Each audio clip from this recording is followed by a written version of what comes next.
আজকে রমজানের প্রথম শুক্রবার, আলহামদুলিল্লাহ। তো রমজানের আলোচনা আমরা সকলেই আলেম, সকলেই জানি। তারপরেও ওয়াযাক্কির ফাইন্না যিকরা তানফাউল মুমিনিন, আল্লাহ তাআলা বলেন যে তোমরা মুমিনদেরকে স্মরণ করিয়ে দাও। এক বছর আগের আলোচনা হয়তো অনেকের অনেক কিছু মনে নাই, তো মুমিনদেরকে স্মরণ করাই দিলে তার ভিতরে আমলের রগবা তৈরি হয়, ওগুলা জিনিসগুলা তার মনে পড়ে যায়, তার ভিতরে আগ্রহ তৈরি হয় আল্লাহ তাআলার প্রতি দাবিত হওয়ার জন্য। তো প্রিয় উপস্থিতি, আল্লাহ তাআলা যে প্রসিদ্ধ আয়াত আমরা সকলেই জানি যে কুতিবা আলাইকুমুস সিয়ামু কামা কুতিবা আলাল্লাযীনা মিন ক্বাবলিকুম লাআল্লাকুম তাত্তাকুন। যে আল্লাহ তাআলা বলেন, ডাক দিয়ে ইমানদারদেরকে আহ্বান করতেছে তিনি, যে ইয়া, এটা হরফে নিদা বলা হয়, যে তিনি আহ্বান করতেছে শুধু মুমিনদেরকে যে হে মুমিনরা, তোমাদের উপরকে সিয়াম ফরজ করা হয়েছে যেমনভাবে তোমাদের পূর্ববর্তী জাতির উপরেও কি করা হয়েছিল, সিয়াম ফরজ করা হয়েছিল। সিয়াম পালন করা, রোজা রাখা, এটা ইসলামের 5টা স্তম্ভের মধ্যে কি একটা স্তম্ভ। এটা তো আমরা স্তম্ভ, আমরা সকলে জানি যে খুঁটি। একটা বিল্ডিংয়ের খুঁটি না থাকলে সেই বিল্ডিং থাকে না। তো মুসলমানদের জন্য গুরুত্বপূর্ণ একটা ইবাদত হলো এই সিয়াম। সারা বছর ফরজ সিয়াম নাই, কিন্তু ফরজ সিয়াম শুধু বছরে কি একটা মাস, রমজান মাস। এবং এই রমজান মাসে এমন কিছু সময় আছে যে সময় আমরা ইবাদত করলে অল্প সময়ে বহু আমল নামা আমরা আমাদের ভান্ডারে জমা করতে পারবো।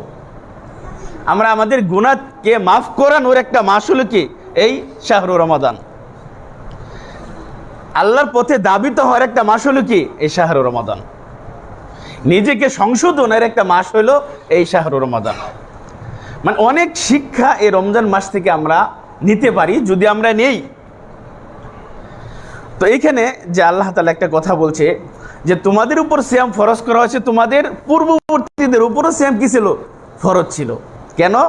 লাআল্লাকুম তাত্তাকুন, যাতে তোমরা তাকওয়াবান হইতে পারো, মুত্তাকি হইতে পারো, পরহেজগার হইতে পারো।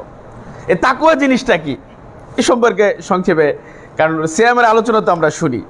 এই তাকওয়া শব্দটা মূলত মূল ধাতু হলো ওয়াকায়াকি, ওয়াফ কাফ ইয়া, এইটা হলো মূল ধাতু, মানে আসল 3টা অক্ষর। ওয়াকায়াকি এর অর্থ হলো যে বাঁচা, মানে শাব্দিক অর্থ আর কি, যে বাঁচা, রক্ষা করা, ডাল বানানো। যে একটা ডাল থাকলে কেউ আপনাকে আঘাত করলে আপনি সেটা থেকে কি ডাল দ্বারা আপনি নিজেকে আত্মরক্ষা করতে পারবেন, মানে নিজেকে আত্মরক্ষা করা, বাঁচা, এটা হলো শাব্দিক অর্থ। তাত্তাকুন এটার অর্থ হলো যে তোমরা রক্ষা করবে, নিজেকে বাঁচিয়ে রাখবে, নিজেকে রক্ষা করবে। কি থেকে রক্ষা করবে? গুনাহের কাছ থেকে তোমরা নিজেদেরকে কি করবে, রক্ষা করবে। এটা হলো শরীয়তি অর্থ। মানে শরীয়তের অর্থ হলো যে আল্লাহর আদেশকে পালন করা, তার নিষেধ থেকে কি করা, বিরত থাকা। এভাবে নিজের জন্য আখিরাতকে নিরাপত্তা করা।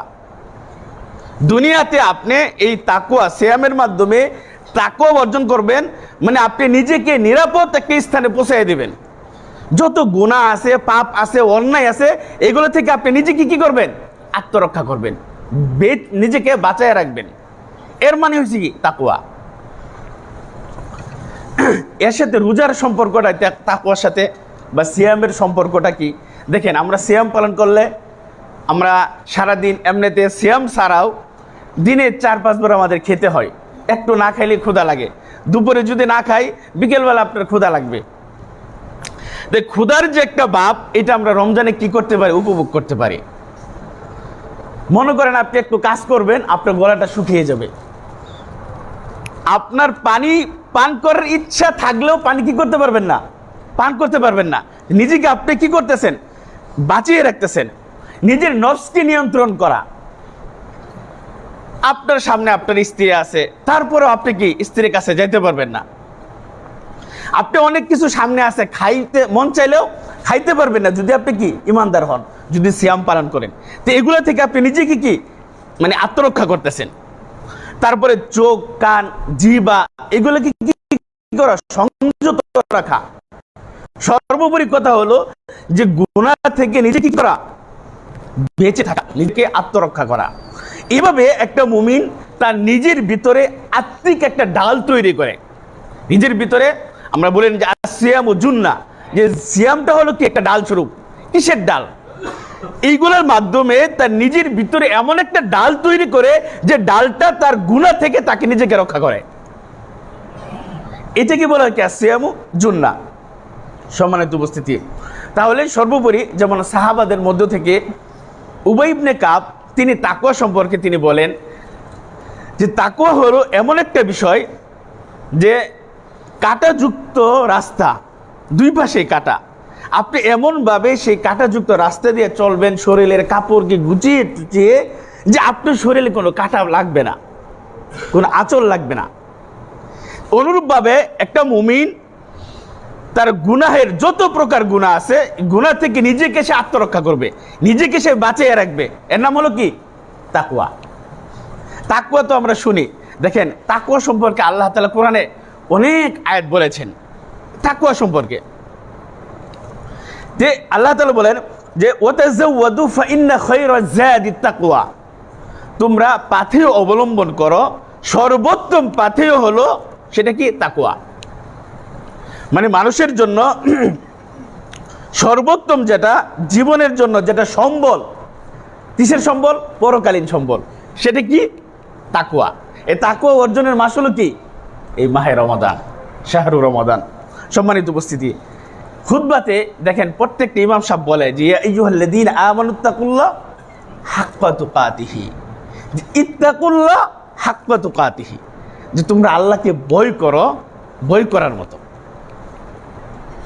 তাকওয়া অবলম্বন করো, তাকওয়ার মতো অবলম্বন করো। সম্মানিত উপস্থিতি, আল্লাহ তাআলা সূরা তালাকের 30 নম্বর আয়াতে বলেন যে ওয়ামাইয়াত্তাকিল্লাহা ইয়াজআল লাহু মাখরাজা, যে ব্যক্তি তাকওয়া অবলম্বন করে, আল্লাহকে ভয় করে, নিজেকে সকল প্রকার অন্যায় কাজ থেকে, পাপ কাজ থেকে নিজেকে যে বিরত রাখে, ইয়াজআল লাহু মাখরাজা, মানে তার জন্য আল্লাহ পথ বের করে দেন। মানে আপনি কোন পথ চান, কিন্তু সেই তাকওয়া আমাদের ভিতরে নাই। যে তাকওয়া সাহাবাদের ছিল, যে তাকওয়া রাসূল সাল্লাল্লাহু আলাইহি ওয়াসাল্লাম সাহাবাদেরকে শিক্ষা দিয়েছে, যে তাকওয়ার কথা আল্লাহ তাআলা কোরআনে বারবার বলেছেন, সেই তাকওয়া আমাদের ভিতরে নাই। এই জন্য আমাদের আসার পড়ে না, কাজে আসে না। কিন্তু আল্লাহ তাআলা বলতেছেন ঠিকই, যে ব্যক্তি তাকওয়া অবলম্বন করব তার জন্য আল্লাহ তাআলা পথ বের করে দিবেন। এরপরে কি বলে দেখেন যে ওয়ারযুকহু মিন হাইসু লা ইহতাসিব, যে ব্যক্তি তাকওয়া অবলম্বন করব তার অপ্রত্যাশিত বিষয় থেকে তাকে আল্লাহ তাআলা রিজিক দিবেন, যেখানে সে তার জীবনে আশাই ছিল না, সে জীবনে কোনো জিনিস কামনা করে নাই, কিন্তু আল্লাহ তাআলা তাকে সেটা দিয়ে দিবেন, যদি কি থাকে? তাকওয়া থাকে। সে তাকওয়া অর্জনের মাস হলো কি? এই রমজান মাস। সূরা হুজুরাতে 13 নম্বর আয়াত আল্লাহ তাআলা বলেন যে ইন্না আকরামাকুম ইনদাল্লাহি আতকাকুম।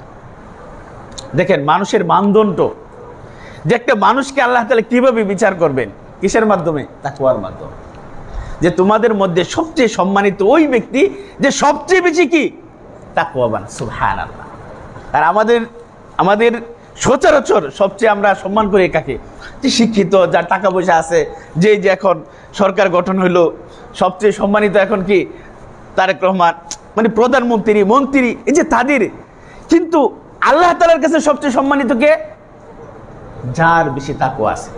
কে ধনী, কে গরিব, কে কালো, কে সুন্দর, কে কোন দেশের প্রবাসী, এগুলা না। আল্লাহ বিচার করবেন কি দিয়া? তাকওয়া দিয়া। এই জন্য আল্লাহ তাআলা বলেন যে তোমাদের মধ্যে সবচেয়ে সম্মানিত ওই ব্যক্তি যে সবচেয়ে বেশি তাকওয়াবান। সুতরাং এই মাসের জন্য আমরা কি করতে পারি? তাকওয়া অর্জন করতে পারি। আল্লাহ তাআলা সূরা আনফালের 29 নম্বর আয়াতে বলেন যে ইন তাত্তাকুল্লাহ ইয়াজআল লাকুম ফুরকানা, যদি তোমরা তাকওয়াবান হতে পারো তাহলে আল্লাহ তাআলা তোমাদেরকে ফুরকান দান করবেন। সূরা ফুরকান নামে একটা সূরা আছে, নাম কি? ফুরকান, মানে সত্য মিথ্যার পার্থক্যকারী।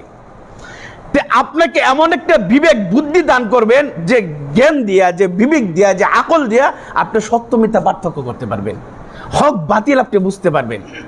যদি আমরা কি অর্জন করতে পারি? তাকওয়া অবলম্বন করতে পারি। যে তাকওয়া, এই রমজান থেকে আমরা কি তাকওয়া শিক্ষা পাই?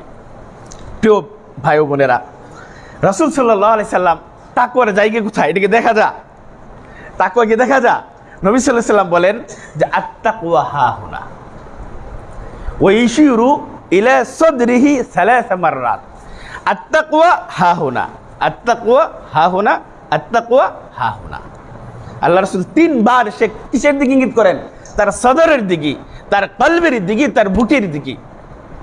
তার মানে তাকওয়ার জায়গাটা কোথায়? এই যে এই জায়গায়, এই জায়গাটা আমাদের কি করতে হবে? ঠিক করতে হবে। আর আরেকটা হাদিস আছে যে এই যে কলব যার ঠিক তার সব কিছু ঠিক, যার কলবটা নষ্ট অসুস্থ তার সব কিছু কি অসুস্থ। সুতরাং কলবটা ঠিক করতে হবে আমাদের। নবী সাল্লাল্লাহু আলাইহি ওয়াসাল্লাম আমাদেরকে তাকওয়া অর্জনের প্রতি তিনি উৎসাহিত দিয়েছেন। আল্লাহ রাসূল কি বলেছেন? যে ইত্তাকিল্লাহা হাইসুমা কুনতা, তুমি যেখানেই থাকো না কেন ইত্তাকিল্লাহ, আল্লাহকে ভয় করো। একা থাকো, নির্জনে থাকো, যেখানেই থাকো তুমি সবসময় কাকে ভয় করো? আল্লাহকে ভয় করো। সম্মানিত উপস্থিতি, তাহলে আমরা এই আয়াতের মাধ্যমে যে কুতিবা আলাইকুমুস সিয়াম কামা কুতিবা আলাল্লাযীনা মিন ক্বাবলিকুম লাআল্লাকুম তাত্তাকুন, আমাদের এটা হচ্ছে সফলতা। যদি আমরা সিয়াম পালন করি, রোজা রাখি, তাহলে আমরা কি অর্জন করতে পারবো? তাকওয়া অবলম্বন করতে পারবো। আর তাকওয়া সম্পর্কে, যে তাকওয়ার গুরুত্ব, তাকওয়া কি জিনিস, কাকে বলে, এটা আমরা সংক্ষেপে একটু আলহামদুলিল্লাহ আলোচনা করে ফেললাম। দেখেন আল্লাহ রাসূল বলেন যে ইন্নাল্লাহা লা ইয়ানজুরু ইলা সুওয়ারিকুম, আল্লাহ তাআলা তোমাদের চেহারা দেখবেন না। এর চেয়ে কি বলবেন স্পষ্ট করে? যে আল্লাহ তাআলা তোমাদের চেহারা দেখবেন না, ওয়ালা আমওয়ালিকুম, তোমাদের সম্পদ দেখবেন না। কোথায় দেখবেন না? দুনিয়াতে না পরকালে? কিয়ামতের দিন তোমাদের চেহারাও দেখবেন না, তোমাদের সম্পদও দেখবেন না। ওয়ালাকিন ইয়ানজুরু ইলা কুলুবিকুম ওয়া আ'মালিকুম, তিনি দেখবেন তোমাদের কালব আর তোমাদের আমল। কালব আর কি? আমল। সুতরাং আর নিয়তু ফিল কলব, এই নিয়তের জায়গা কোথায়? কলব, অন্তর। সুতরাং অন্তরকে পরিশুদ্ধ করার মাস হলো এই মাস, আমলের মাস হলো এই মাস, ট্রেনিংয়ের মাস হলো এই মাস। সেনাবাহিনীরা বিভিন্ন শীতের সময় তারা দেখবেন বিভিন্ন জায়গায় ব্যাংকার তৈরি করে ট্রেনিং করে। তো একটা মুমিনের এই মাসটা হলো তার কি একটা ট্রেনিংয়ের মাস, আমলের মাস, তার নিজেকে তৈরি করার মাস, তার জান্নাত হাসিল করার মাস হলো কি? এই মাহে রমজান, রমজান মাস। সম্মানিত উপস্থিতি, তাহলে রমজান মাসকে যেন আমরা কি করি? গুরুত্ব দিই।